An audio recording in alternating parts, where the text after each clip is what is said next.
একটি phone call আর মুহূর্তেই বদলে গেল এক গরিব ক্রিকেটারের ভবিষ্যৎ।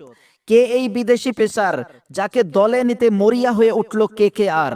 আর কেন হঠাৎ বাদ পড়লেন মুস্তাফিজুর রহমান? এর পেছনে কি শুধু নিয়ম, নাকি আরো বড় কোনো গোপন গল্প? জানতে হলে ভিডিওটি শেষ পর্যন্ত দেখুন। আইপিএল এর মঞ্চে বড় ধাক্কা খেয়েছিল কলকাতা নাইট রাইডার্স। নিলামে কেনার পরেও বোর্ডের নির্দেশে দল থেকে বাদ দিতে হয় মুস্তাফিজুর রহমানকে। কেকেআরের ফ্যানদের মনে তখন একটাই প্রশ্ন, এবার কেকেআরের বোলিং আক্রমণ কে সামলাবে? কিন্তু শুক্রবার সব কিছু বদলে গেল।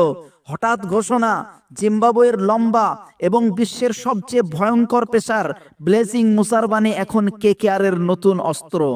এই সংবাদ পেয়ে কেকেআরের ফ্যানদের মনে খুশির জোয়ার বইছে।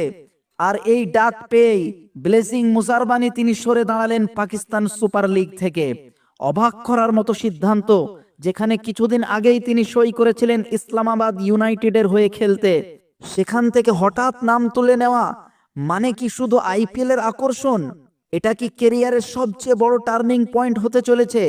টি-20 বিশ্বকাপে দুর্দান্ত পারফরম্যান্সের পর থেকেই নজরে ছিলেন মুসারবানি। 13টি উইকেট নিয়ে তিনি দেখিয়ে দিয়েছিলেন নিচের ভয়ঙ্কর গতি আর বাউন্স। 89টি আন্তর্জাতিক টি-20তে 106 উইকেট, সংখ্যাই বলে দেয় তার অভিজ্ঞতা কতটা। কেকেআর তাকে দলে নিচ্ছে দ্বিতীয় বিদেশি পেসার হিসাবে, যেখানে আগে থেকেই আছেন মাথিসা পাথিরানা, দুই ভয়ঙ্কর গতির জুটি। তাহলে কি এবার আইপিএল এর নতুন বোলিং ঝড় উঠতে চলেছে? মুসারবানি কি মুস্তাফিজুরের শূন্যতা পূরণ করতে পারবেন, নাকি এই সিদ্ধান্তই বদলে দেবে কেকেআরের ভাগ্য? আপনার মতামত কমেন্টে জানান। ভিডিওটি লাইক করুন এবং এমন ক্রিকেট আপডেট পেতে এখনই চ্যানেলটিকে সাবস্ক্রাইব করে ফেলুন।